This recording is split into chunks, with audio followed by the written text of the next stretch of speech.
Well, welcome to the first week of our Kingdom Conversations. It's something that we're doing on 4 consecutive Sunday evenings and going and having a deep dive into what the Bible says about some topics that we're talking about in our culture. I want to let you know right now, because we're going to be collecting questions during this time. This session should be about an hour, but immediately afterwards, we're going to have a live time where I'm going to be preparing for any responses or any questions that come in.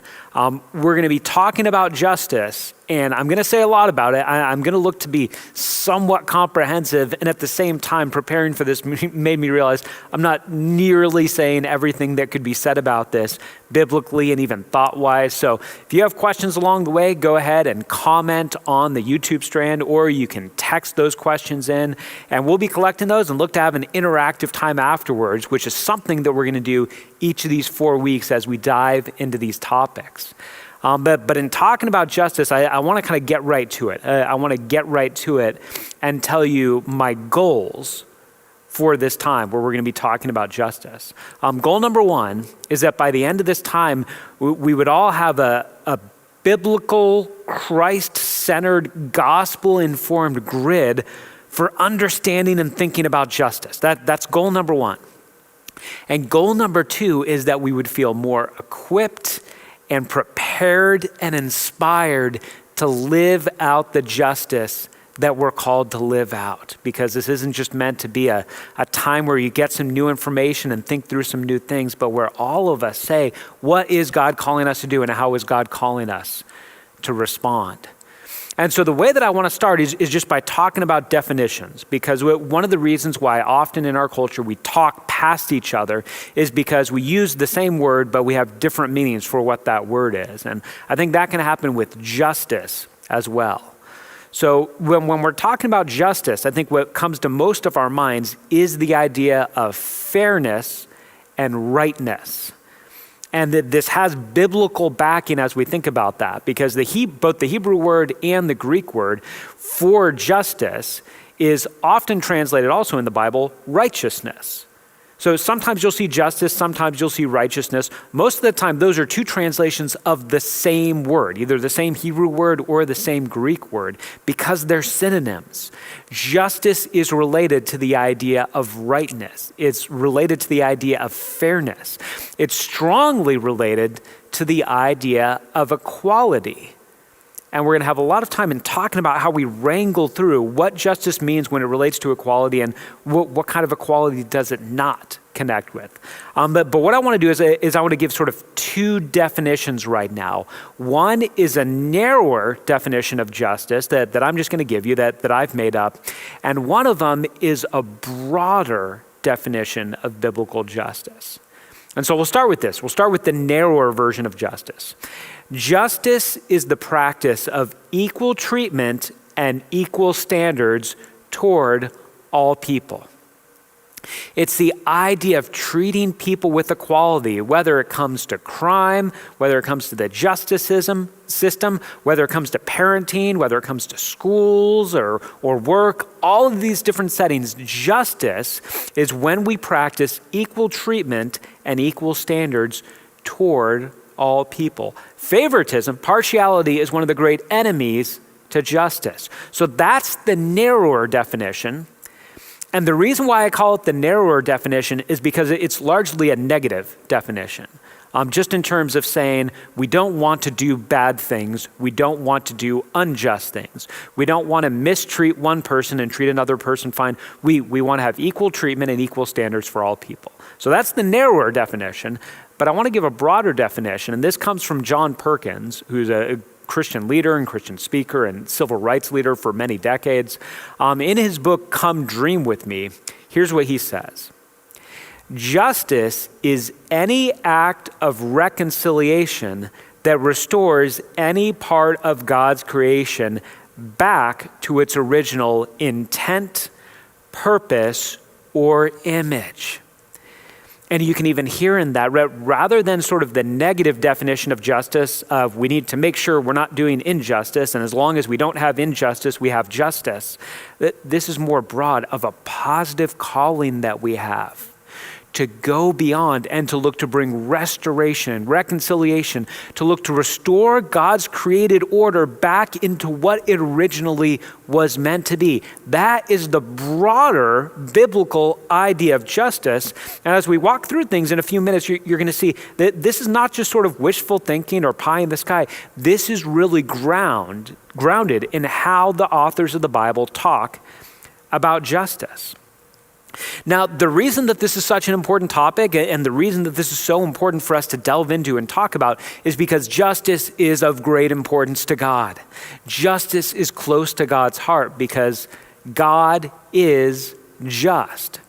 And it's one of the core defining qualities about him.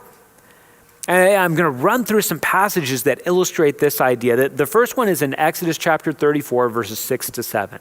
And by the way, what I'm about to read is one of the clearest statements in the Bible about what God is like, about God's character.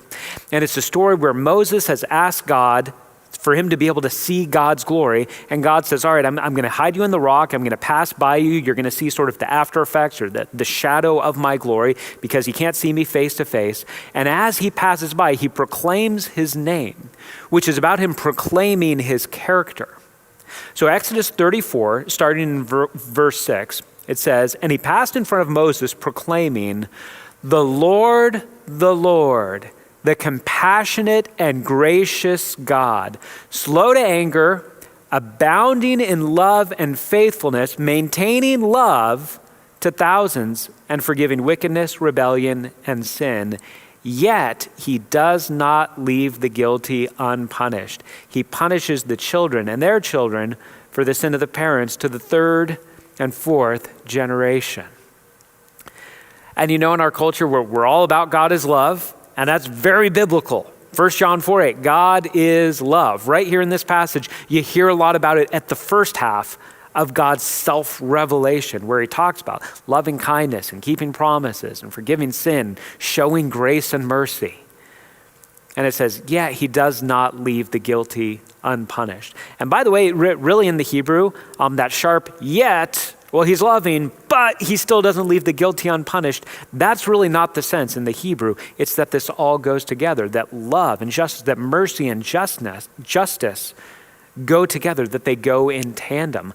God does not leave the guilty unpunished. He is a fair God. And this is reinforced several times throughout both the Old and New Testament. In Genesis chapter 18, Abraham is bartering with God because God has said that he's going to wipe out Sodom and Gomorrah. Abraham wants to make sure that righteous people aren't wiped away with unrighteous people when God makes this judgment. So in Genesis 18:25, Abraham asks the question, will not the judge of the earth do right? Now, God is the judge, and judgment and justice, that they go right together. If you're just, then you're judging rightly. Will not the judge of the earth, God, you're supposed to be the great judge of the earth. Aren't you going to do right? Which is implying, of course, yeah, that's what God's going to do. And that is what God does in that instance. 1 John chapter 1, verse 9. If we confess our sins, he, God, is faithful and just, and will forgive us our sins and purify us from all unrighteousness. If we confess our sins, God is faithful and just. Justice is near the center of what God is like. And then in Luke chapter 18, verse 7, after Jesus has told a parable about persistence in prayer, here's what he says to cap it off. And will not God bring about justice for his chosen ones who cry out to him day and night? The idea here is, of course he will. God is a just God. He's not compromised. He's not partial. He judges correctly. He judges rightly. He executes justice. Isn't he going to bring justice for his people? And there's a part of God's justice that admittedly is a little bit frightening, because when you think about judgment, there's always a little bit of fear and trepidation that goes along with that. And at the same time, that this reflects the fact that this is one of the many things that reflects the fact that we are created in God's image. Man, we have this innate, we have this born God-given sense that justice needs to happen. And if you doubt this, just spend a little bit of time around kids. Man, the instinct for kids, for justice, is so strong. In fact, one of the jokes around our family, I have my 3 sons, and otter pops are a big deal right now for them because I guess it's summer and it's hot and we have them around the house. So frequently we'll have this interchange in the evening. We'll all be hanging out and one of the sons will say, "Can I have an otter pop?" And I say, "Sure." And he goes to get one. And as soon as that happens, somebody else I know is immediately going to say, "Can I have an otter pop?" And just for fun, whenever that happens, I like to say, "No, he can have one, but you can't have one." And you might think I'm a terrible dad. They all know I'm joking. And the reason that they know I'm joking is because that would be so utterly unjust. The idea of behaving that way would just be that's not fair. That's not fair. You can't do that. And if you gave one to him, you've got to give one to me. And last time you punished me for that, and so now you've got to punish him for that. The idea of leaving the guilty unpunished, man, kids are not about that. They recognize that there is a need for justice and a need for fairness. And we don't grow out of that, because think of the last time that you were sitting at a red light and all of the people ended up going, all the lights turned green, but you got skipped somehow in the process and had to wait an extra turn before the green light or the green arrow came along to you. And I'm going to bet that you were livid because it's not fair that you got skipped. We know that we desire justice. This is part of how God made us for that cry. And God is a just God. In fact, God is such a just God that that's how we got the gospel. That's how, if we're going to start with this and we're really going to try to get our bearings, the gospel is tied to the idea of God's justice. It certainly is tied to love, because love is a core characteristic of God.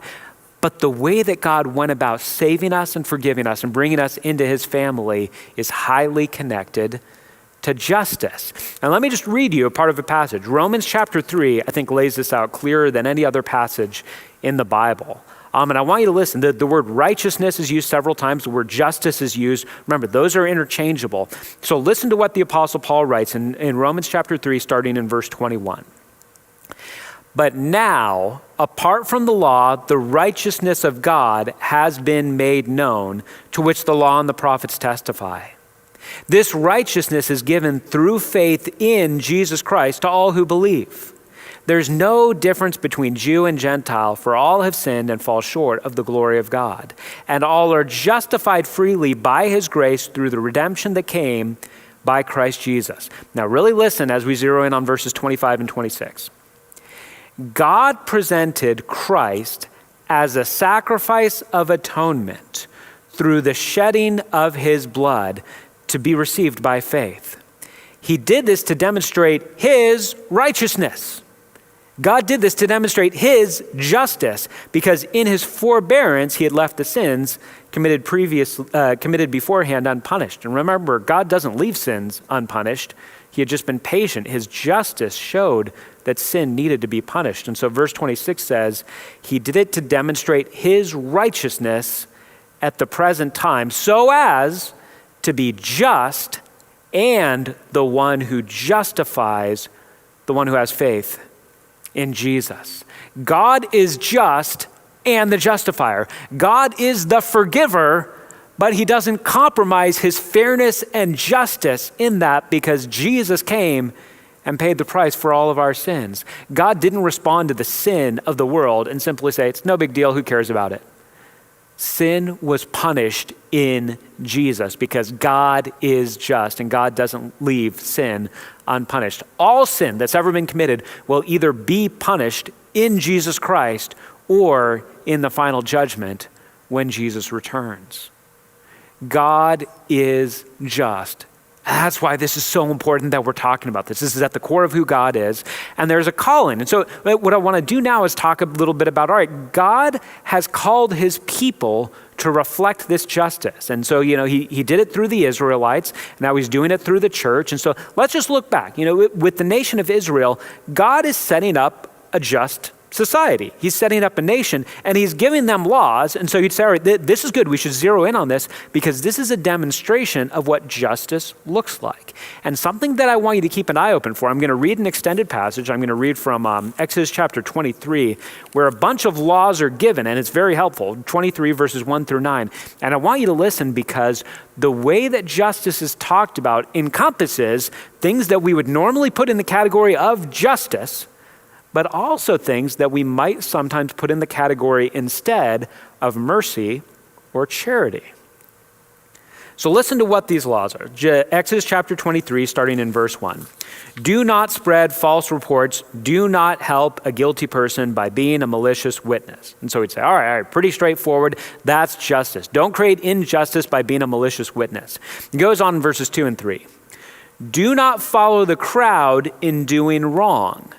When you give testimony in a lawsuit, do not pervert justice by siding with the crowd, and do not show favoritism to a poor person in a lawsuit.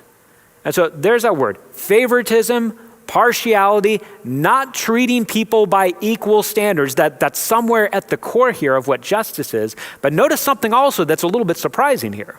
He talks about the danger of going with the crowd, of going with the mob, and showing favoritism to the poor.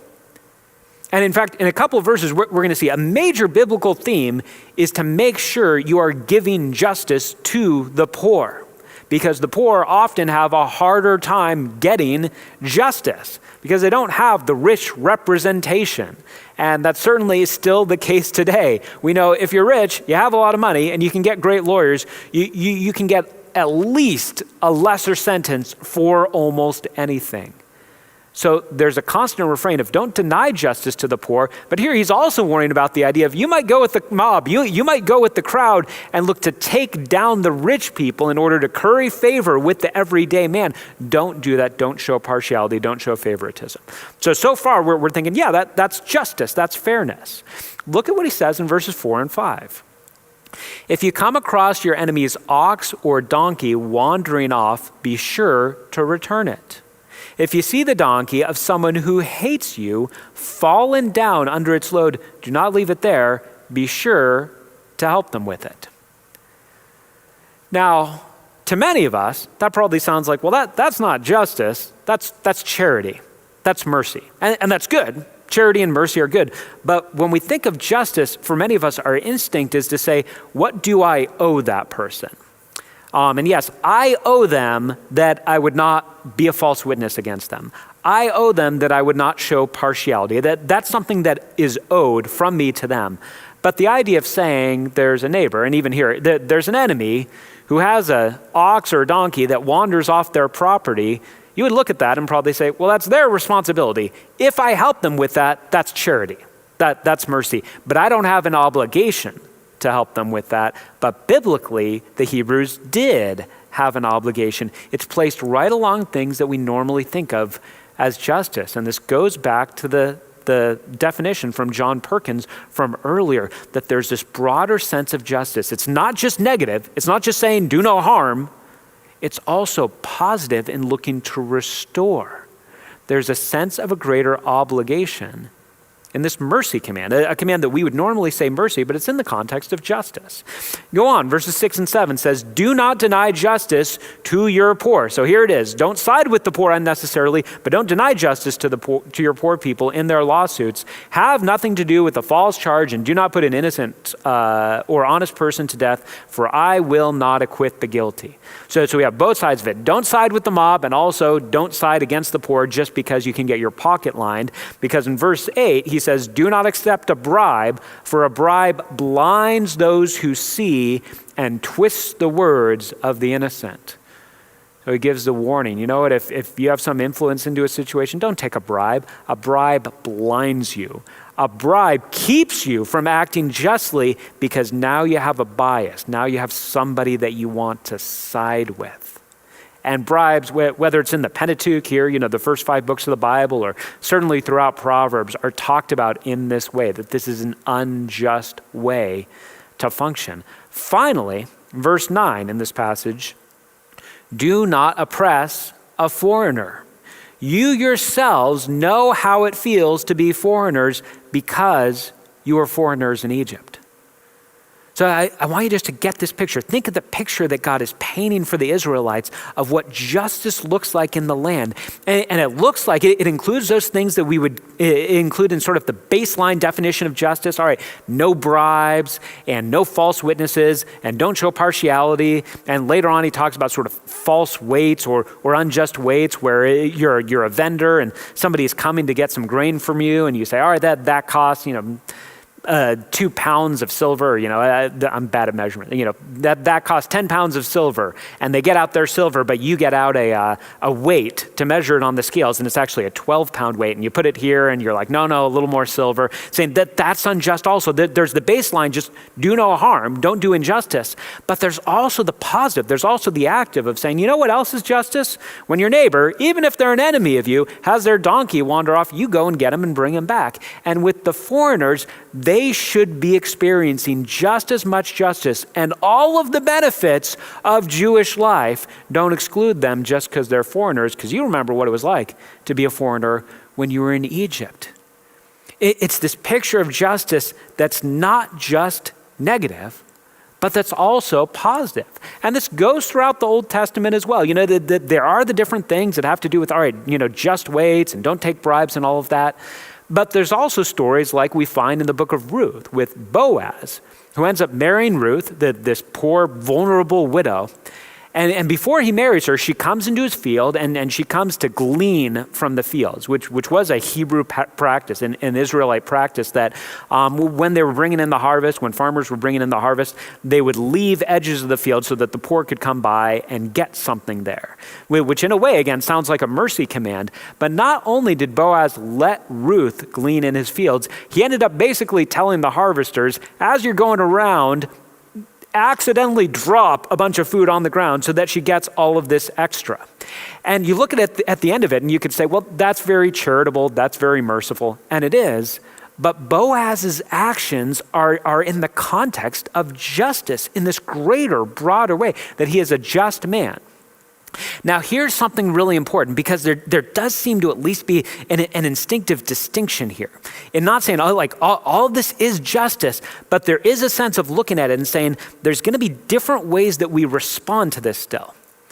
Here's my example. If somebody came up and gave me $5 because I had sold them something and they owed me $5, I would not be profoundly grateful for them giving me $5. That would be nice of them to do that. Not even nice of them to do that. That would be their obligation to do that.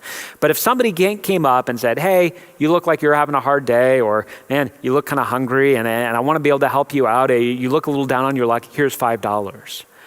I would be profoundly grateful for that. And in a sense, you could say, well, that's justice in a broader way of trying to bring about restoration to God's creation. And yet at the same time, I wouldn't effusively thank somebody for paying me for something that I sold them, but I would effusively thank somebody who gave me something in that way. And that's how Ruth responds to Boaz, by the way. She doesn't go home to her mother-in-law, Naomi, and say, well, Boaz gave me a whole bunch of food, which he was supposed to do. She says, look at this generous, godly man who gave us all of this. And so the reason I'm talking about this is this. There's going to be things that I say in this time and that we go through in the Bible that are challenging and that make us even feel like, all right, maybe I owe, or maybe I should feel a greater responsibility to others. And on the flip side, you might start to think, yeah, and others have a greater responsibility towards me. Be careful, beware of beginning to act as if you are owed things from other people. Because the way that people respond to this broader sense of justice in the Bible is not by saying, yeah, that's what I was owed anyway, with entitlement, but instead with profound gratitude. And at the same time, we do see this mix of what we would call justice and mercy coming together. Let me give you a New Testament example. When we see this playing out, the early church, there's a couple passages in the book of Acts, the early church in Acts 2, 4, and then in 5 also, where you see the Jerusalem believers coming together, and a lot of them selling their property, selling all their possessions, coming and bringing the money to the church family and basically putting it in the middle and saying, anybody who has need, just take what you need. which has led some people even to look at Christianity and say, well, maybe we're supposed to be communal. Maybe we're sort of supposed to be a socialist sect, and maybe we should even advocate for that in society as large because of what we see happening here. And I think in many ways that's a misread on what's going on in Acts for a couple reasons. And the most obvious reason, I guess they go together, is number one, not everybody did this. And number two, people were doing this voluntarily. The apostles did not get up and say, here's what we're doing, guys. Everybody go sell your property, bring the money here. In fact, in Acts 5, there's this passage where two church members, Ananias and Sapphira, this married couple, end up being struck dead by God. And there's often misunderstanding about why they were struck dead, because the events are these. They sell their property and get money for it, but they only bring some of the money in order to give to the apostles, and then they're struck dead after this, one by one. And the misunderstanding is to say they were killed because everybody was supposed to sell everything that they owned and bring it in, but they only brought part of it. They were greedy. But the passage makes clear what's actually going on here was not the greed. It was that they lied to try to get credit for the whole thing. They said, this is all the money that we got. In fact, Peter responds to them when they do this by saying, wasn't the property yours before you sold it? And wasn't the money yours to do what you wanted to before you brought it here? Peter is not in any way saying, hey, you owe all of these people all this money. He was saying, you shouldn't have lied. You tried to get credit. You tried to look like you were more godly and generous than you were, and God's not having any of that. So it's a misread to look at that and say, all right, that is sort of something that's supposed to be implemented on every single one of us with an iron fist. That's not the idea at all. You don't see this pattern through the rest of the New Testament letters that this is the expectation, but you do see this principle at work in a really powerful way. The principle of that justice is sort of what I owe you, but justice also in a greater sense is trying to restore the creation. And this happens, one of the beautiful passages where this happens is in 2 Corinthians 8 and 9, where the Apostle Paul is writing to the Corinthians and he's telling them, I need to take an offering from you because the believers in Jerusalem are really poor. So you have extra money, I want to bring it to them. And there's all kinds of calls to generosity in this passage, but I want to read you a part of what Paul says in verses 13 through 15 of 2 Corinthians chapter 8. Speaking to the Corinthians who are going to give this offering, he says, our desire is not that others might be relieved while you are hard pressed, but that there might be equality. At the present time, your plenty will supply what they need, so that in turn, their plenty will supply what you need. The goal is equality, as it is written, and here he quotes about the collection of the manna, the one who gathered much did not have too much, and the one who gathered little did not have too little. He twice here says the goal is equality. And he is not strictly enforcing this, but he's saying to the Corinthians, here is the broader view of justice, of the kingdom, of what life looks like when God is in charge and justice and restoration are reigning. What it looks like is right now you have some extra, so you give to the people that are in need. And maybe sometime in the future, they're going to have extra and they're going to give to you. There's going to be sharing. There's going to be equality because we're brothers and sisters and we're willing to share with one another so that we can experience equality. This is the vision of the kingdom. This is the vision of justice. And at the same time, even with a just God enacting just laws with Israel and with the church, we still see that injustice is rampant. Injustice, in fact, according to the Bible, is not the exception, it's the norm. It's just the rule. It's something that we should expect. I want to read a couple passages from Ecclesiastes, which brings this out very powerfully and very in heart-aching and sometimes depressing ways. Ecclesiastes chapter 4, starting in verse 1, says, again I looked and saw all the oppression that was taking place under the sun. I saw the tears of the oppressed, and they had no comforter. Power was on the side of their oppressors, and they have no comforter. And I declared that the dead who have already died are happier than the living who are still alive, but better than both is the one who has never been born, who has not seen the evil that is done under the sun. And just remember for a minute, this is in a Jewish context. This is somebody writing and saying, we've got a just God, and he set up a just society for us, that there are just laws that should for the most part, bring about justice. And yet he's saying, when I look around, I see oppression. It's the norm. It's so discouraging that maybe people are better off never having been born because it's so rampant and discouraging. And then in the next chapter, in chapter 5, verses 8 and 9, he says, if you see the poor oppressed in a district and justice and rights denied, do not be surprised at such things. For one official is eyed by a higher one, and over both of them are others higher still. The increase from the land is taken by all. The king himself profits from the fields. And the idea here, he's not excusing injustice or oppression at all, but he is. This is wisdom literature. He's given us some wisdom here, and we would do well to listen to the wisdom that's coming from Ecclesiastes right now.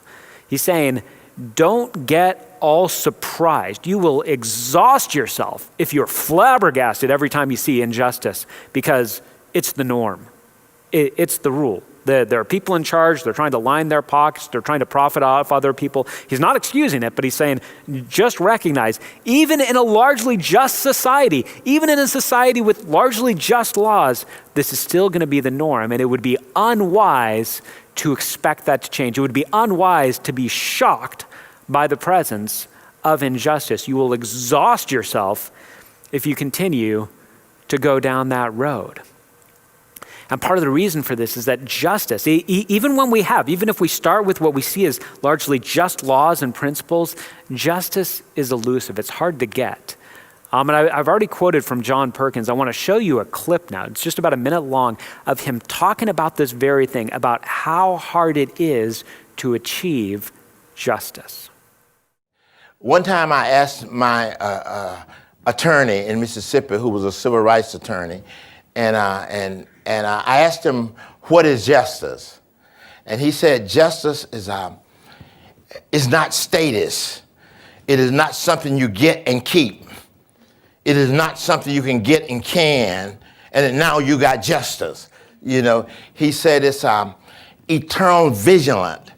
It's forever looking and seeing what's wrong, and it's always trying to make an application to make it right.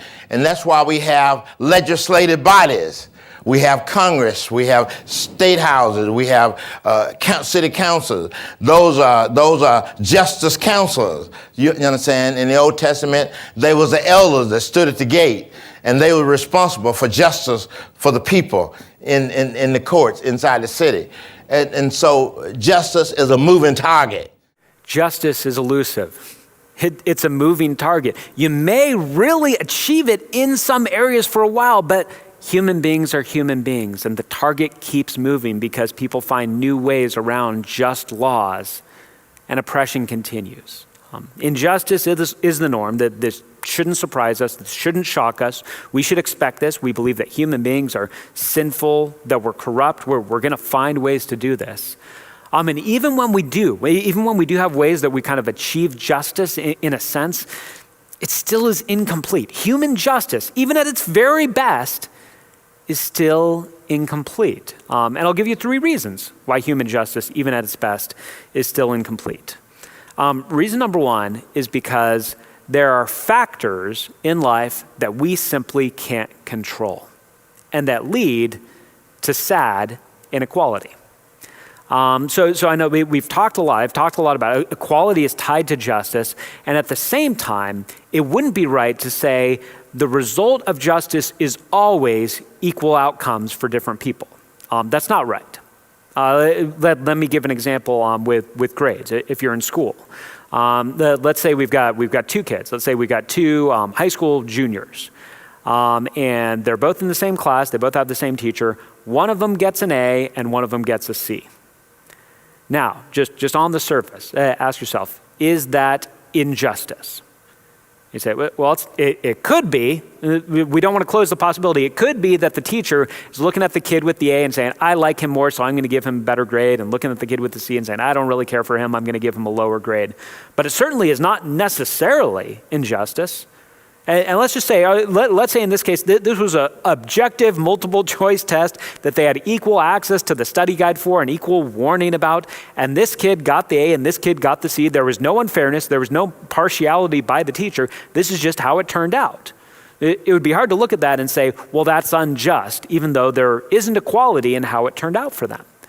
In fact, you might look at it and say, you could say, well, this would be equal. If you over here, if you would just work a little bit higher, you would have an A.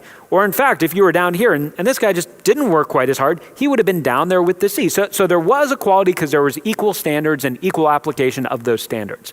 And let's say, again, let's just say all of that is true.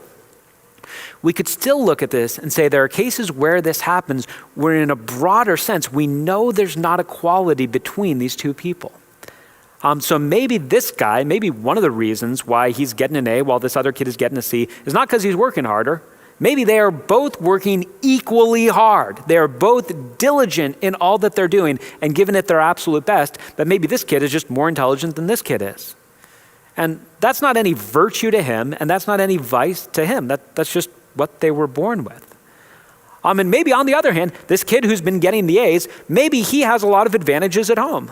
His parents have a harmonious marriage, and so he's grown up in a pretty harmonious home. He's getting 3 good meals a day. He's well fed. He's getting solid sleep. And when it comes time for tests and for school, his parents are very supportive and they say, all right, yeah, we'll just don't worry about your chores tonight. We'll take care of those so that you can go and study. And if you need any help, we'll come up and help you with your homework and help you study and come up with good practices. And we'll make sure it's quiet up there. And so he's got all these great advantages. Whereas maybe this guy is living with a whole different reality. Maybe his parents are divorced, or maybe his parents are fighting all the time and it's stressful and it's traumatic for him. Maybe he's not being fed or getting the kind of sleep, and so he's dealing with all of those distractions.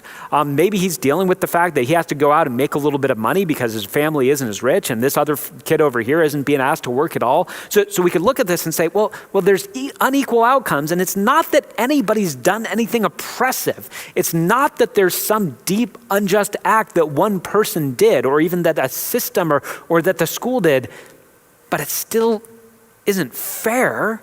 In that broad sense, we still have incomplete justice. Even if we say the best that we can do is just to treat them with the same standards, we still would recognize there's something missing. True justice would take into account some of these things. And that leads to a second reason why our version of justice is always incomplete. And it's because true justice doesn't always hold people to the same standards. Or let me just be clear on what I'm saying. True justice shouldn't always hold people to the same standards. And sometimes in society, that's the best that we can do because we're just trying to figure out how to be fair and how to be just. But I think we all know this. You might be getting uncomfortable as I talk about this, but double standards do exist, and there are many double standards that should exist. Easiest example is with kids. I have 3 sons. I have a 15-year-old, a 12-year-old, and an 8-year-old. I do not treat them all by the same standards. I have different standards for the different kids. And you know why? Because of their ages, because of their capabilities. There are things that I expect from my 15-year-old son that I don't expect from my 8-year-old son. Although I did expect those same things, or I will expect those same things from my 8-year-old son when he's a 15-year-old. But it would be silly to act like we don't have double standards or that it's not just. It would not be just if I had the same standards for my 8-year-old that I do for my 15-year-old as far as his competencies or even his behavior or self-control. That wouldn't be just of me to do that. And we recognize that in society. Because if a child commits a crime, we treat them differently than an adult committing a crime. You know, justice is complicated because it's not just as simple as saying we're going to have the same standards for everyone. Let me give another example. There are times where it is absolutely appropriate to have different standards for men and women.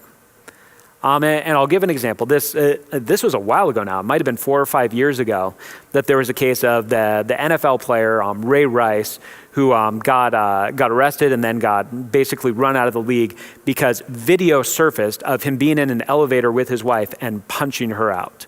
And it was just horrific. It was horrific to watch. I don't suggest that you go watch it because it's horrible to watch, but I'll tell you what happened because this is important. If you were to watch the video, what you would see is they're in the elevator, they're clearly arguing, they're clearly upset with each other. She hits him, and then he hits her, and she collapses. Now, if we are treating both of them equally, then that means that we're saying it is absolutely just as wrong for this 110-pound woman to punch a professional athlete as it is for this 240-pound professional athlete to punch out this woman. I don't know about you. I do not think those are the same. I do think we should have a double standard there. I do think we should have different standards. This is just justice. It would be unjust to act like what she did was as wrong as what he did. So we get into complicated situations, and this again points towards just our human limitations. Our justice is incomplete because there's factors that we can't control, and our justice is incomplete because there are times that you need to apply a double standard. You can't just across the board treat everybody as if they're coming from the same situation. And a third reason why our justice is incomplete is because there are times that we just lack information and lack wisdom and lack capability to solve problems, especially if you're talking about historical injustices. So here, for an example I'll use, in recent years, there's been a lot of conversations about reparations for slavery. And so let's just start with the basic premise to say slavery was a horrific evil in our culture. There was undoubtedly stolen labor, income lost. It's without a doubt, it's hard to quantify exactly what it is, but clearly today, part of the reason why there's a disparity between wealth amongst white people and wealth amongst black people is because of that stolen labor and our history in slavery. And so it is totally just to talk about the idea of reparations, to talk about the idea of, all right, we're trying to correct a historic wrong. We're trying to balance the scales because there was a horrible injustice done, and so we want to figure out a way to fix that. And yet when we get down to it, we find that with things like this, with historical wrongs like this, man, it is very difficult on a practical level to figure out how you solve this. For example, if we had just two guys, and this guy over here stole a painting from this guy and took it, then we could solve that pretty easily. We could go over here, arrest this guy, and then take back the painting and give it to this guy. But let's say we didn't catch this guy, and so it passes down to children. So now we've got this guy's children and this guy's children, and they have the painting. We still could solve this fairly easily. We still could go over and say, well, we're not going to arrest you because it wasn't your fault, but we're going to take the painting back and give it to these children because they should have inherited it from their dad, but it was stolen by your dad. But the further and further away we get and the more complicated factors get, the more difficult it is just to figure out how do we execute justice here. And when we're talking about something like slavery, suddenly we're saying, all right, does a person have to prove that their ancestors were slaves, or do we need to prove that this other person's ancestors were slaveholders? And if so, do all of their descendants get something, and do all of their descendants have to pay something? And then more broadly with that, are we just going to say with black people and white people, we're just going to have an exchange or a redistribution? And if we're undoubtedly giving money to a bunch of black people who aren't descendants of slaves, and we're unmistakably taking a bunch of money from a bunch of white people whose ancestors were not slaves. So we get into complicated matters with that, and then we just get into the practical thing of saying, even if we figured out a way to do this, this wouldn't actually fix the wrong. This wouldn't actually correct the impact of all these things. You can't just throw money at a problem and have that fix it. And so here's the deal. Whether you are for or against slave reparations, here's the point that I'm making. Man, we are limited. We are not capable of practicing full justice in the way we want to. We fall short. And that doesn't mean that we just throw up our hands and say, why try? All right, Jesus is coming back. One day he's going to fix it all. For now, we're not capable. Why even try? That's not how we're called to respond. We're called to respond with perseverance in this, but we're also called to respond with humility in this.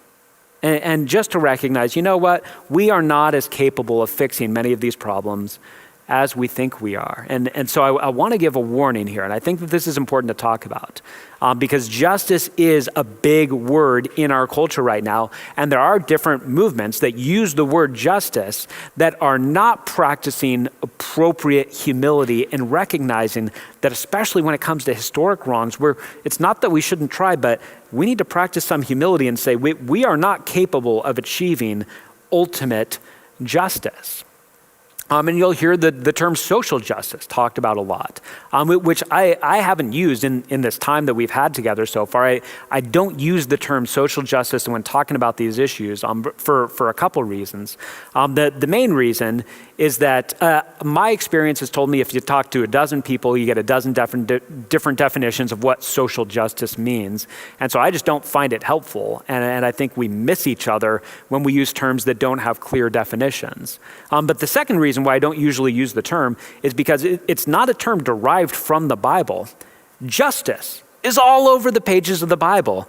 And I have yet to see a case of justice that is not social. I mean, when we're talking about the criminal system, when we're talking about the judicial system, when we're talking about imprisonment, when we're talking about bribes, when we're talking about finances, when we're talking about fair lending practices or housing practices, all of these are social. So I don't see a reason why we need this sort of modifier on there.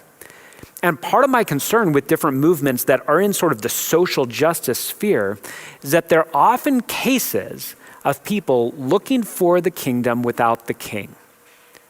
And what I mean is this, justice is about us putting on display the kingdom of God. And you know what the most important part of the kingdom of God is? It's the king.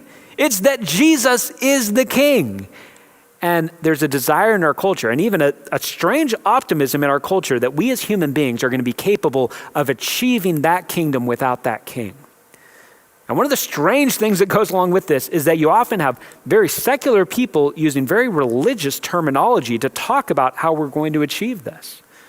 I mean, we talk a lot about being woke, which usually has to do with either being aware of racial issues or racial injustice, or has to do maybe sometimes with gender injustice. The idea of being woke, of being sort of enlightened, awakened to something. I want to say this totally clearly and unambiguously. If you are a Christian, you should never unironically talk about being woke. This is not a biblical idea, and this is a different kind of religion. This is a different kind of religious terminology. The only time that we should talk about being woke is if we are referring to the fact that the Holy Spirit has enlivened our spirit, has brought us from death to life so that we can respond to the God of the universe and be brought into the family through Jesus. That's what we mean by being woke. But the religious terminology continues, and there's this talking about slavery as America's original sin, which I don't know a person alive right now that denies the horror of slavery. But first of all, slavery is a just as the author of Ecclesiastes talks about injustice and oppression, that's the norm. Slavery has been the norm throughout human history, and also it's not America's original sin. You know why? Because America's original sin is original sin. Our sin, our corruption did not start with slavery. Our corruption started with Adam and Eve. We didn't enter into problems when we brought slavery to the U.S. We brought slavery to the U.S. because of our problems, because of our corruptions. And we talk about cancel culture, which is basically the form of excommunication. We have all these public apologies, which is basically a form of penance or repentance. And I talk about all this just to say, it's not that there would never be common cause between believers and some of these other social justice movements, but it's to look at it and say, that is not what we're after. We are not after a kingdom without a king. And we got to have the humility to recognize there are things that we need to back away from, that even in the quest for justice, we could end up doing things that horrifically pervert justice in a dozen other ways because we're convinced we are the only ones who can fix this historic injustice. Thank God that Jesus is coming back and we can be relieved of that burden because we are not up to the task, and we need to have some humility within all of that. But as I said, the response is not to say, well, it's hard, so we just don't do it. Well, we can't quite figure it out, so we just walk away from it. We respond with perseverance, and we respond with humility. And you know how we as believers, I want to talk about some application now. How we respond to this is by walking justly. And this is so important to God. It's really important that we get how high up on the priority list this is for God. I want to read you two passages. The first one is from Amos chapter 5, starting in verse 21. God speaking to the people of Israel. I hate I despise your religious festivals. Your assemblies are a stench to me. Even though you bring me burnt offerings and grain offerings, I will not accept them. Though you bring choice fellowship offerings, I will have no regard for them. Away with the noise of your songs. I will not listen to the music of your harps, but let justice roll on like a river, righteousness like a never failing stream. I mean, here's God saying, I'm tired of your singing. I'm tired of your sacrifices. I'm tired of your festivals, all of which were part of the religious life of Israel that God had established. And he says, you know what's more important to me than your songs and then your sacrifices and then your festivals? It's justice. And this is reinforced again in a famous passage in Micah. Many people know Micah chapter 6, verse 8, which I'll get to in a moment.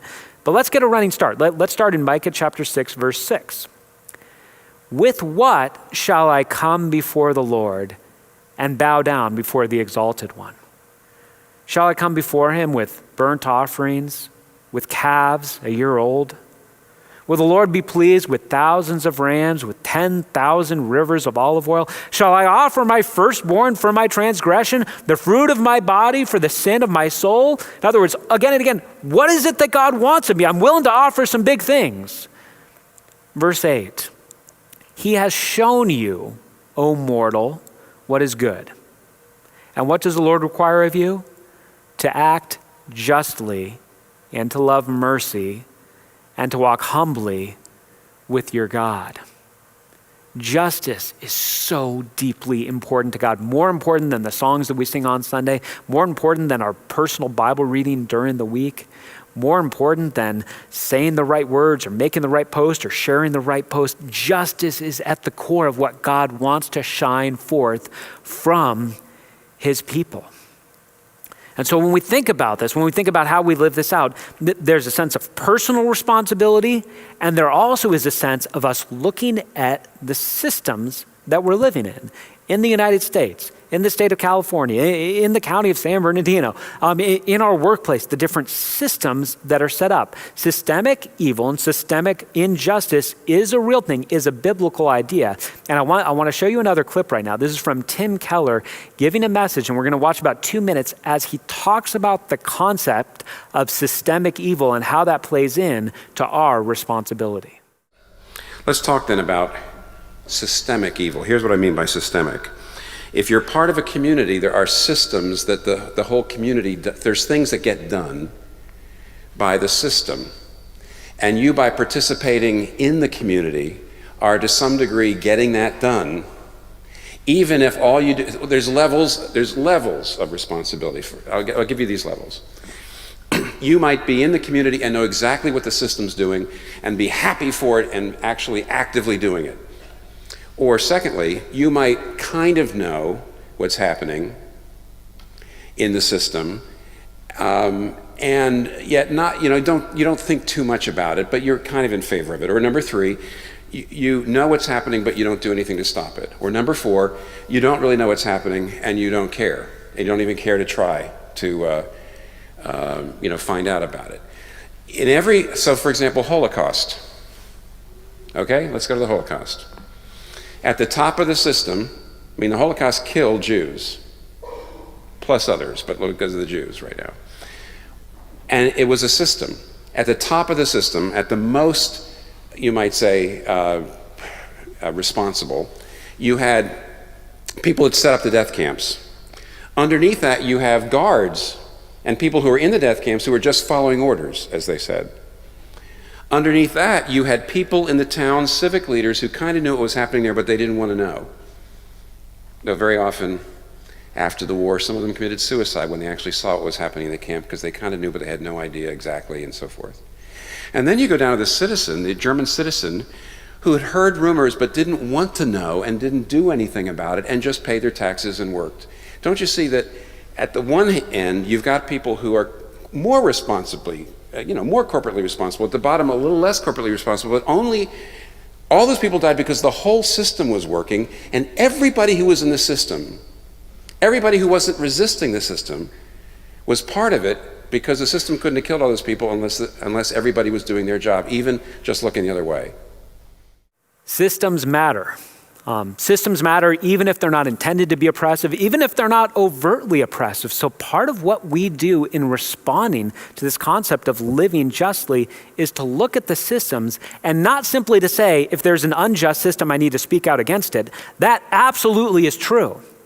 But it also means that we look more broadly and say, how can I be part of creating and reinforcing systems that look to put God's goodness and justice on display? I want to read an extended passage from the John Perkins book that I quoted from earlier. I'm going to tell you right now, it's going to be challenging for you. What he says was probably the most challenging part of the entire book for me, but it's important for us to listen to. So I want you to listen to how he talks about how we might choose to participate in a system that's not overtly oppressive, but how our choices still have an impact. So he says this. He says, today, the public school system in Jackson, talking about where he ministered and where he helped integrate. Today, the public school system in Jackson is about 98% black. Some of this resegregation came about simply because of where people live. After all, the population of Jackson is about 80% black. And then he asks, but about 20% of Jackson's population is white. So where are all those white kids going to school? Most of them attend private Christian academies, many which were established in the 60s after schools were forced to desegregate. Academically, these academies are among the best schools in Jackson, so I understand why parents want to send their children to them.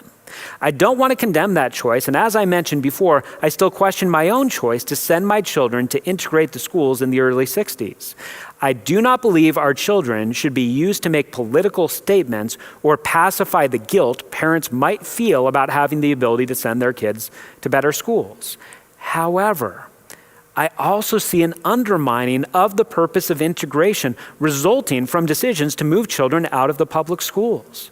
The most obvious sign is a weakened resolve by the community to see that all children receive a top-notch education, a separate and unequal education. Many Christians who send their kids to private schools don't understand how this decision affects the quality of education for black children. It's a major blind spot. I want to make people aware of the effect this choice has on our black children in the public schools. It is still resegregation, which was proved by the Supreme Court in Brown versus the Board of Education to be inherently unequal. If we continue to separate our children based on race and social status, particularly keeping poor blacks in inferior conditions, how can we ever expect them to learn to reconcile? It will just lead to more violence, hatred, and crime. I pray that parents of school children will wrestle over their decision about where to send their kids to school and realize it's not just their children who are affected by their choices. Now, I hope that you heard in what Perkins is talking about there, he is not saying it is evil to send your children to private schools. But what he is saying is, if our goal is greater than just saying, what do I technically owe you? And if I've paid what I technically owe you, I don't have to do anything else. I can do whatever I want. But instead to say, what will most make God's justice shine?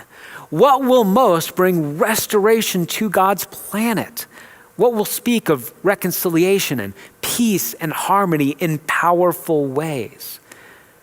And as believers, when we think about living out justice, we must make the transition from looking at injustice and saying, as long as I am not actively doing something that can be proved to be unjust, it's somebody else's problem.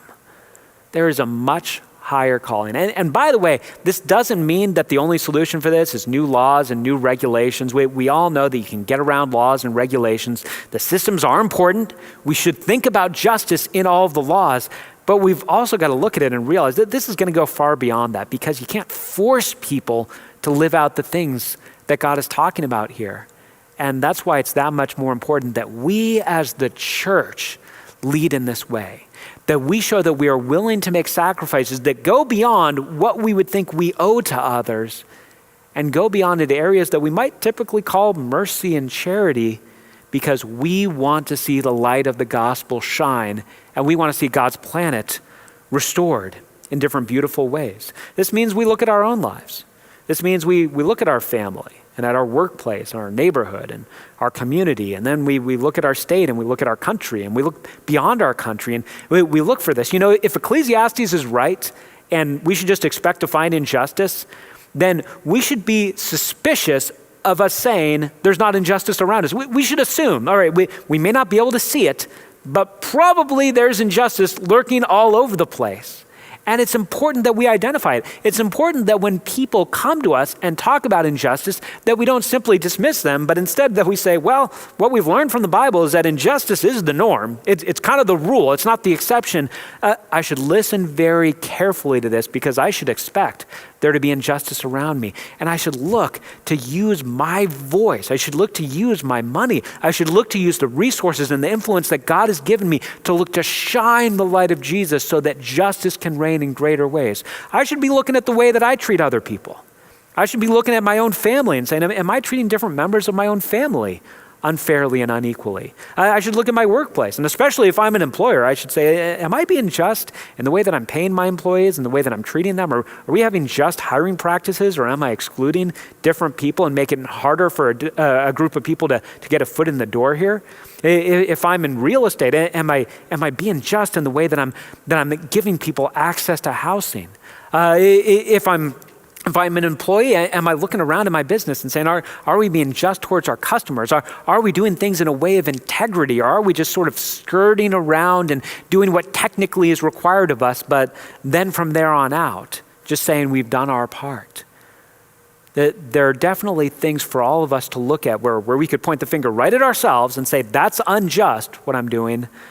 But we also need to look more broadly and say, how can I not only try to keep my hands clean, but how can I also be a part of showing the kingdom of God to the world? And as we do this, if I'm going to say 3 things we've got to do.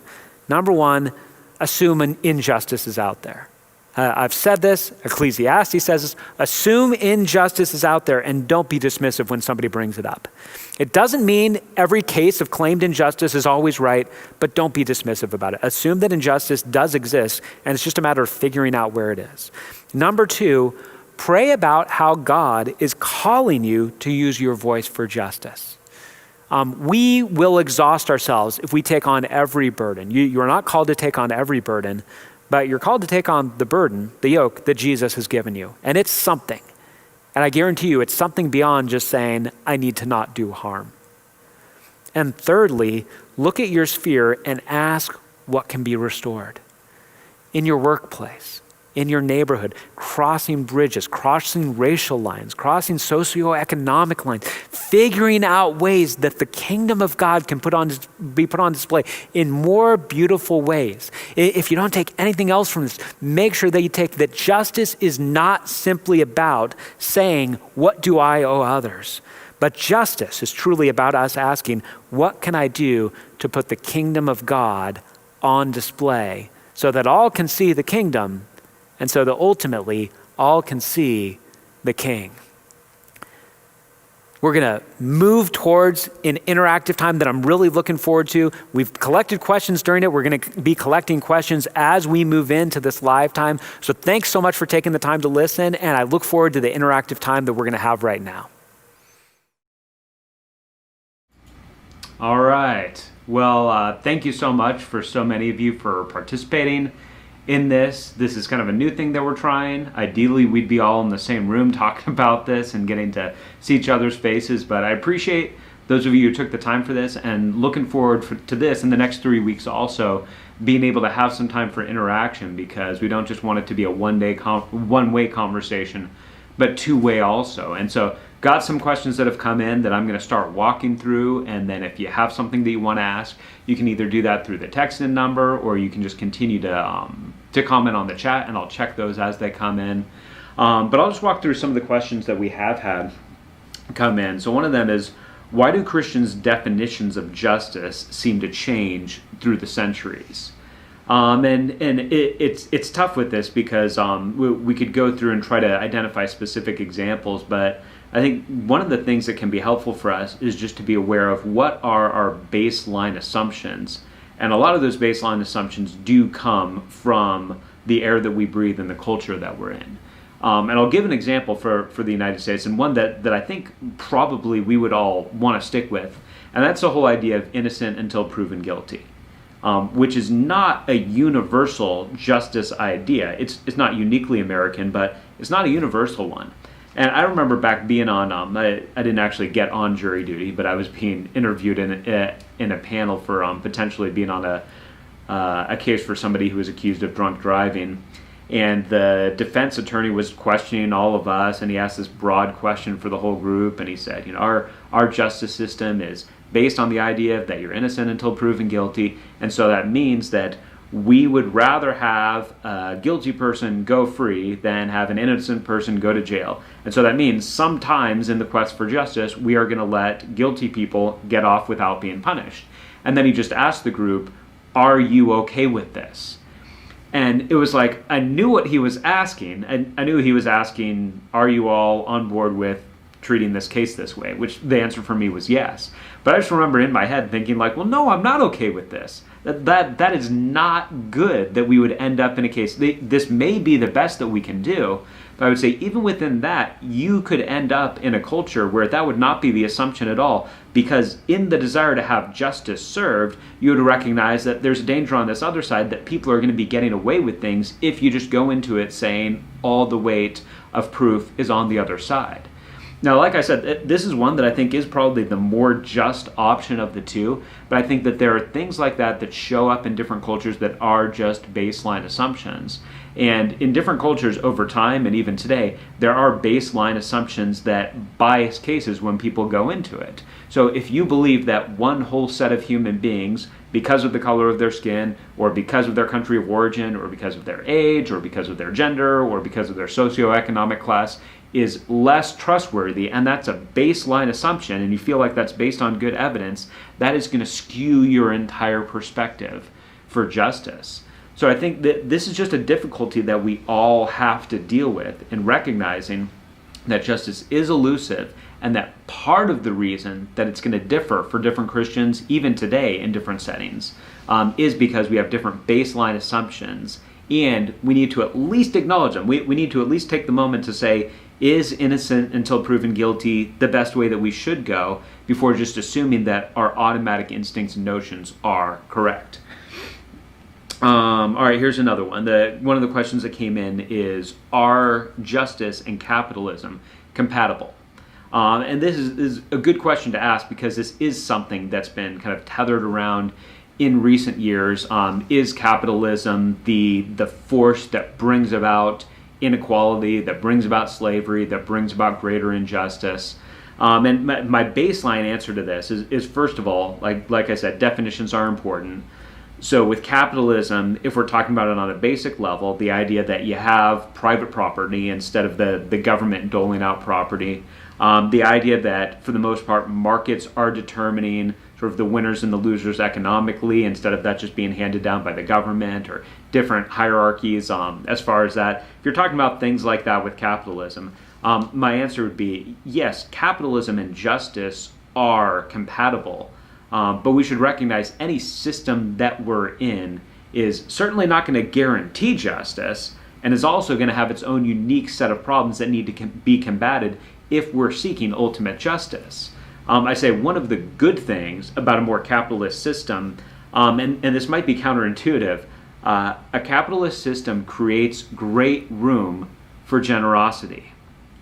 This is one of the things, I'll just share a little bit of a pet peeve, and I think a blind spot to people who talk a lot about either income inequality, or talk a lot about sort of more socialized programs and redistribution of wealth.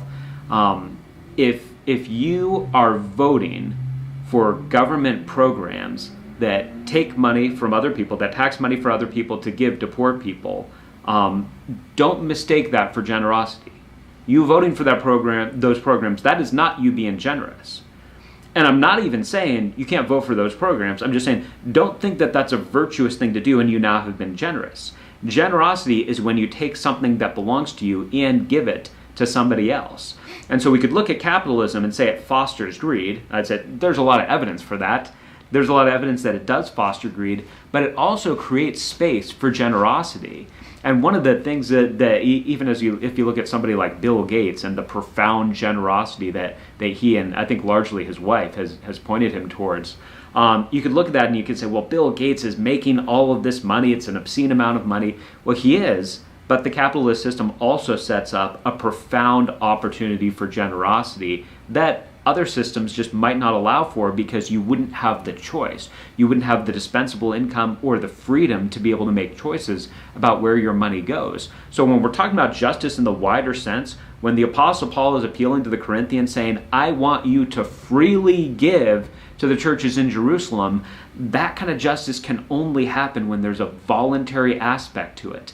The beauty of what the apostles and the early church was doing in Acts is that nobody was making them sell their property and come and say, I'm going to share this with everyone. It was an act of profound charity and justice that was made profound because of the fact that it was voluntary. So I think this is one of those where every system is going to have its unique problems. In fact, this was a quote I was originally going to say in the main session, but didn't. And it came up in an N.T. Wright book that I recently read called Surprised by Scripture. And he says this, to me this relates a lot. He says, and we should take seriously the fact that early Jews and Christians were not terribly interested in how rulers came to be rulers. That is, the process by which they came to power. But they were extremely interested in what rulers did once they had obtained power. And he's making a point that I think is so important, because as Americans, we come into this with the baseline assumption, I have a lot of say in who's in charge and who's in the government and the decisions that they're making. For the early Jews and Christians, there was not an assumption that they were going to have any say at all in how the government was run. And so here's why this relates to me.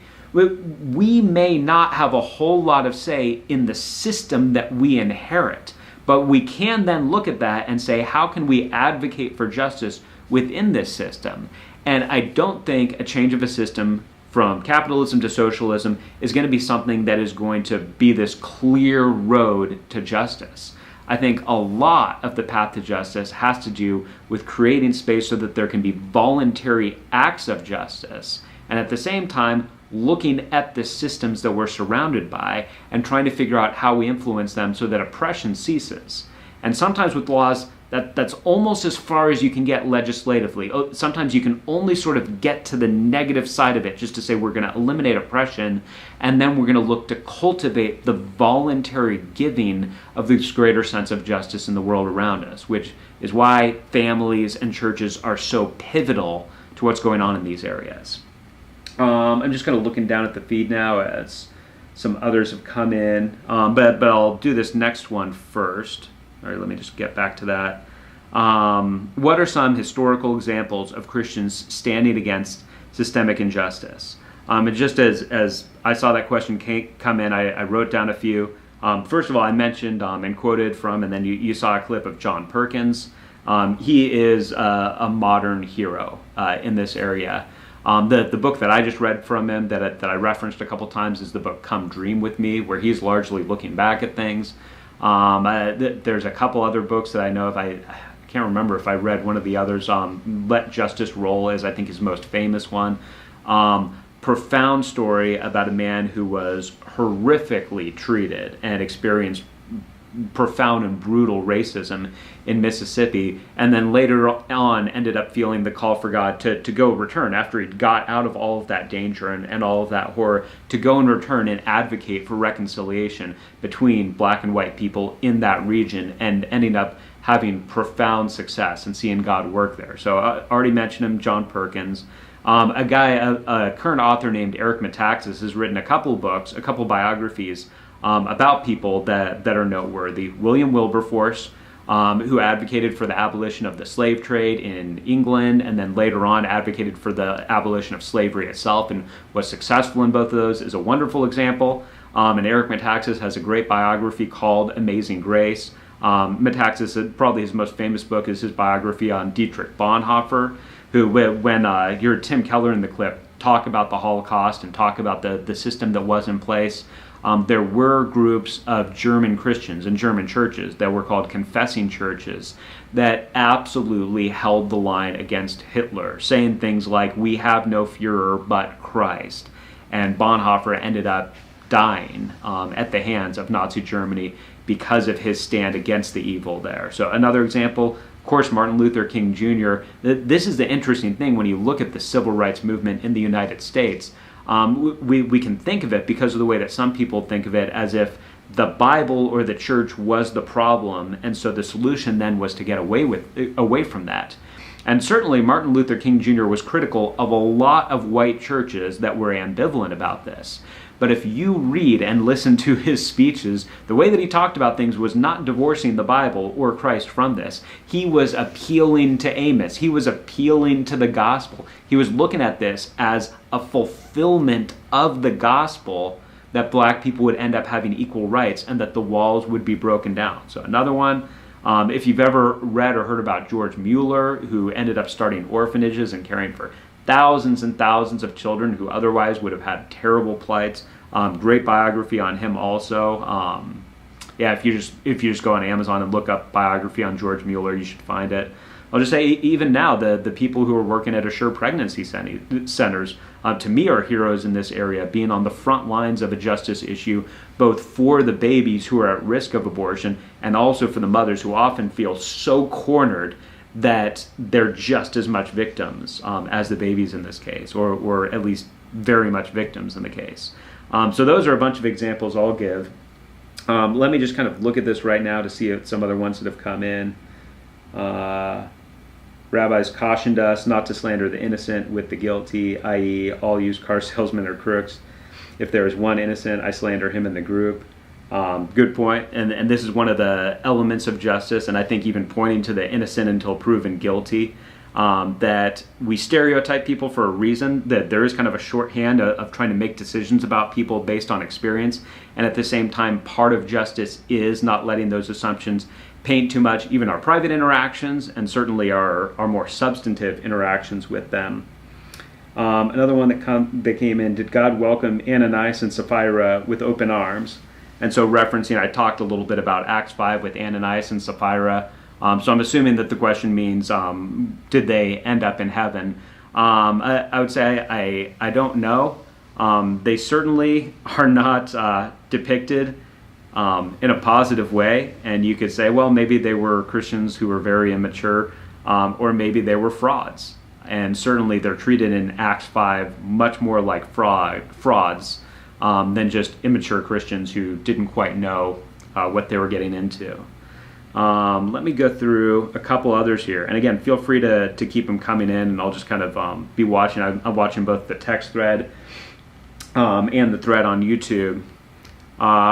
With so many different justice issues, how can we know when we're turning a blind eye versus when we're just not able to do everything?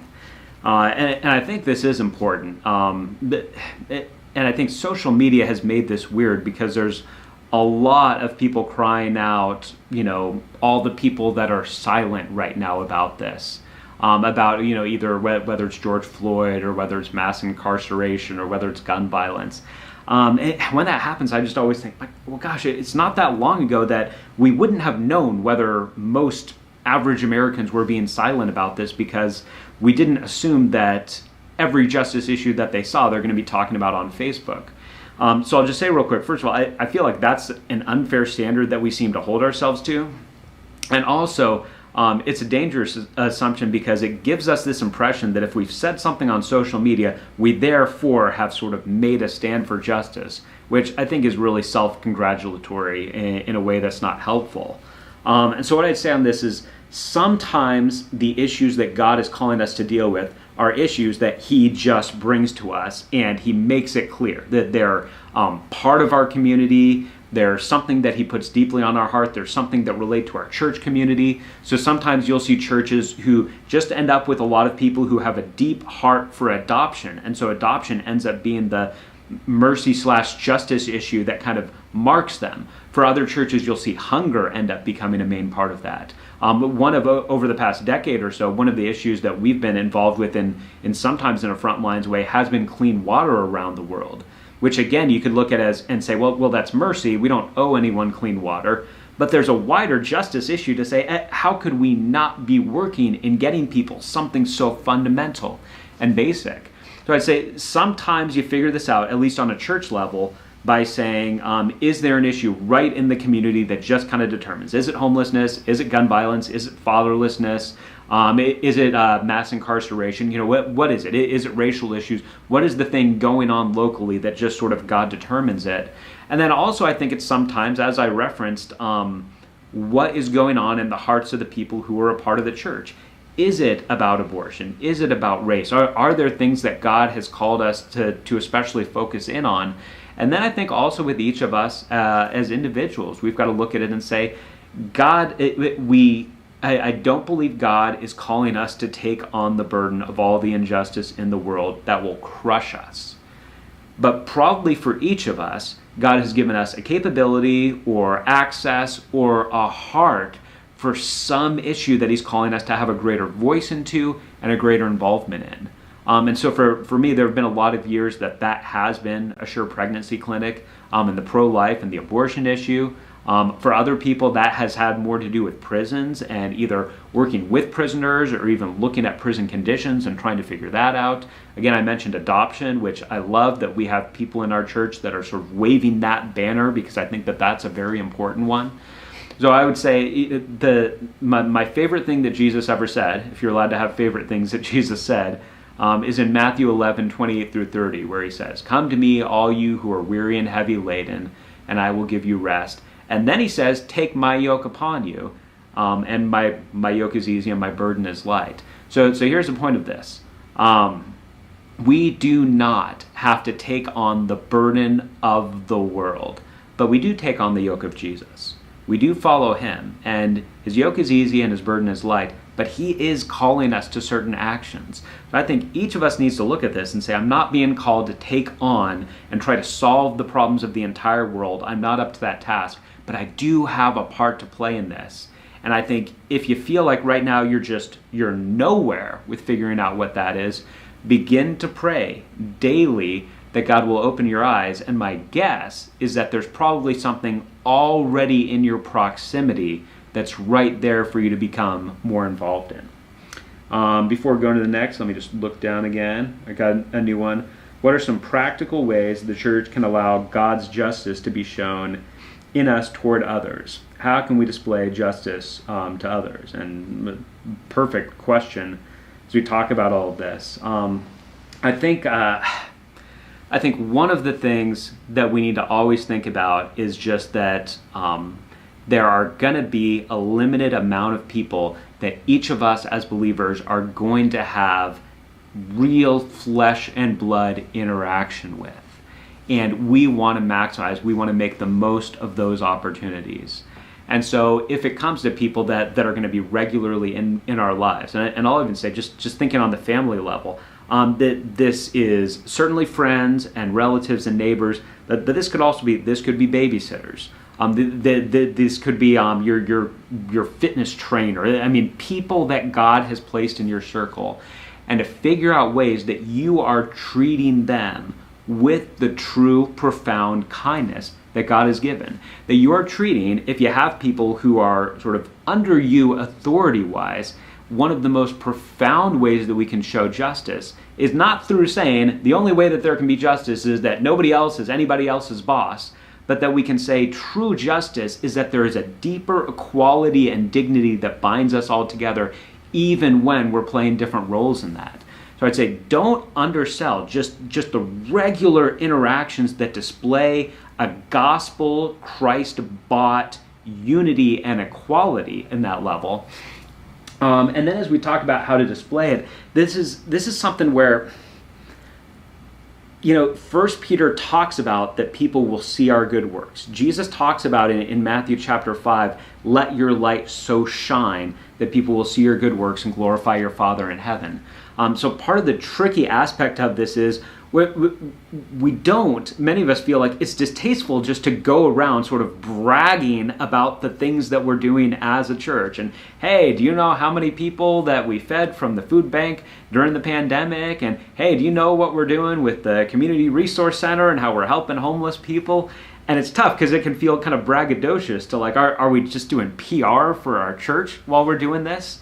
And I'm not going to say that I think I have the perfect balance here, but let our good work shine. We want to have ways that people who might be looking at Christians and saying, you guys are just sort of about yourselves and you're just about comfort and you're just about whatever, that we can have ways that these come up in conversations, and they're going to come up a lot more organically if we're actually involved in them.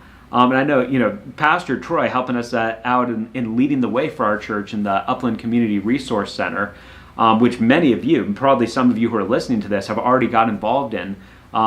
Every time I talk to Troy and just ask what's going on, the Upland Community Resource Center comes up because he's so involved in what's going on. If we are involved in activities and in ministries that involve justice, they're going to come up much more organically in conversation.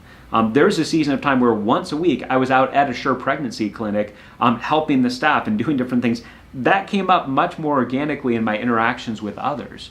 So I think we want to put ourselves in a position where it's just in the same way that you would talk about what you did this weekend, and that you took the kids for a walk and you went to the park and you watched a movie, that you're also talking about the ways that our church is involved in justice and shining the light of the gospel around us. So I think there are informal and formal ways that we do this.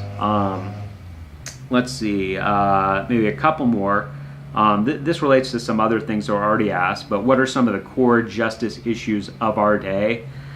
And it's tough because, hindsight is, no pun on 2020, but hindsight is 2020.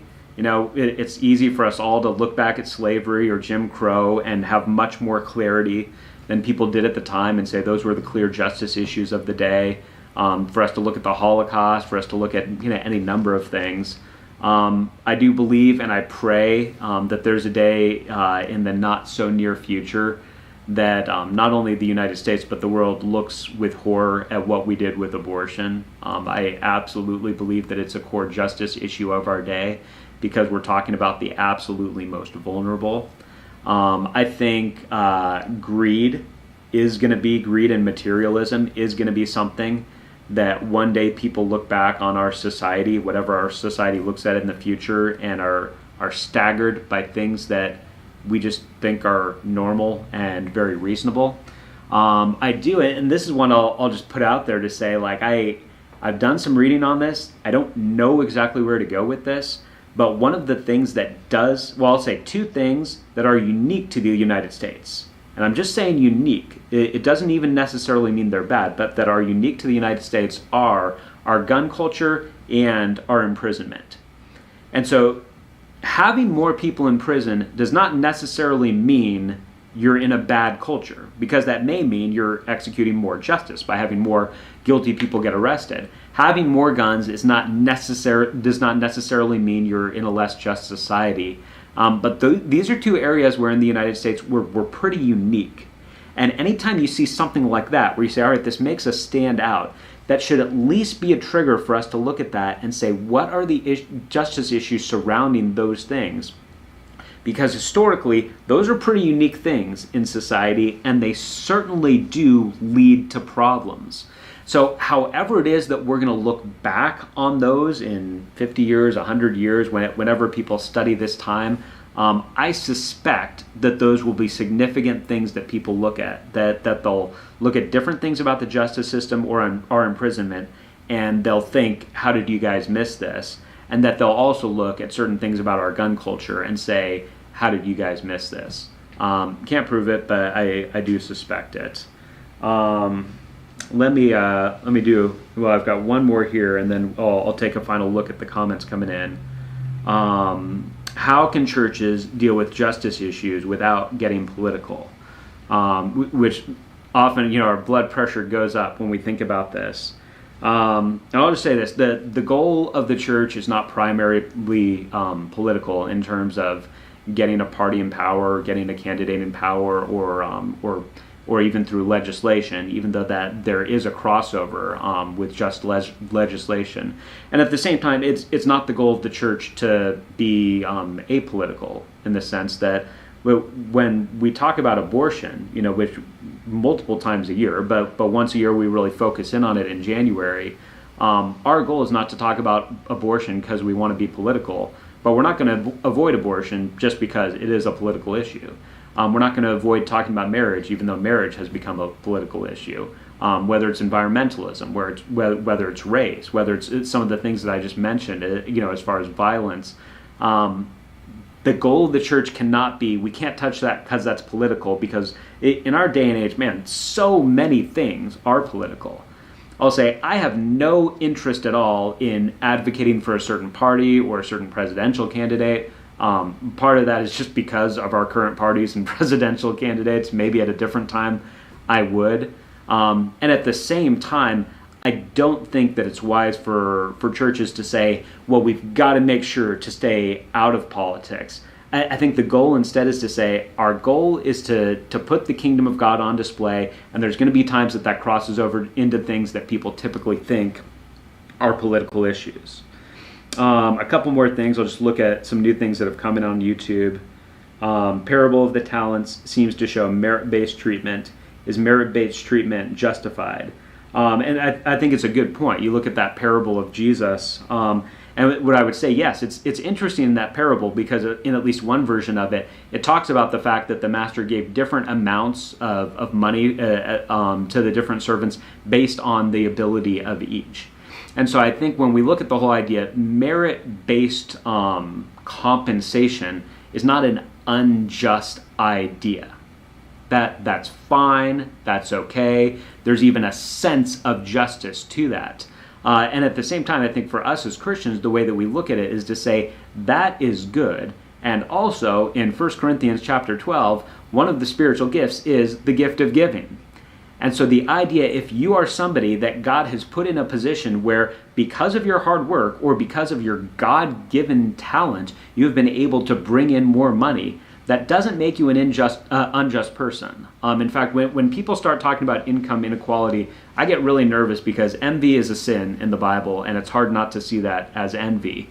But what you want to do is to say, all right, we want to take the step to say there's nothing unjust about a merit-based system as far as compensation. And at the same time, our calling as Christians is then to say, with what we receive, with what we have earned or what we have merited, what is God calling us then to do with that to put the kingdom values on display? Do you see issues of mass incarceration as a justice issue that can be fixed? Because of the humility I talked about earlier, I'm kind of like fixed. I guess I'll say yes, just in the sense that I think that there are things that could be done that would lead to a greater sense of justice in what we're looking to do with our judicial system, whether it comes to looking at the disproportionality with ethnic minorities, whether it has to do with the fact that we have so many repeat offenders and how much of that is on us as a society, that we don't seem to be correcting that, how much of that is just on the people who are doing it. So I think it's a complicated issue, but I would say I do think that it's an issue. First of all, even if you don't believe it totally can be fixed, Jesus made the assumption we're visiting prisoners. The author of Hebrews talks about the same thing. So I'd say there's a mercy justice maybe issue just going into that. And I don't know, maybe just to have some optimism, there have been a lot of probably bigger problems than this, even in the United States, that we have quote unquote fixed, that we've had significant adjustment for, that 50, 60 years ago people wouldn't be able to believe how different it is. So I do think that there's a lot of cultural weight behind that, and that probably there are good things that can be done. As Americans, we are Caesar. Does that raise our burden of justice? And they're just pointing towards the idea, thanks Jim, pointing towards the idea that we live in a little bit more of a complicated society in terms of who is actually in charge and who is the authority. And I think the answer to the question is yes, there is a greater burden of justice to the average citizen. because in Rome, the average citizen could basically look at it and say, well, within my very limited sphere, what am I able to accomplish? Whereas for Americans, we have much more of a say in the systems, and we actually do have the ability to influence our systems in a profound way that many societies throughout history and even still many societies today just don't have the luxury of having any say in it. And so I do think that gives us a greater burden. I do think that's why while voting is not sort of the core duty of Christians, there is a legitimate responsibility to look at that there and say part of how we practice justice is that we participate in the local and state and national elections and voting, because we have a weight of responsibility on that. Thank you to everybody who's gone. We've gone about half an hour with the questions, so I'm going to go ahead and sort of close it out there. But this video now will just go up on YouTube. I know there's some people this morning that asked me, is this going to be available? This will be available if you want to go back and watch it again. And also, we'll be tracking this to go back and look at other questions and other discussion that comes up. You can also feel free just to email me, or if you feel like you have follow-up either on tough questions about this or even questions about what to do next. I know it goes for all the other pastors too, but we'd love to be a part of seeing what God does in our church as we look to lean into all of the justice issues that He's called us to. So thanks for tuning in. We're looking forward to next week where we talk about race. That should be easy. That should be no problem. 20 minutes and we're done. But looking forward to that too, and praying that God will bring fruitfulness for that. So thanks so much, and look forward to seeing you guys soon.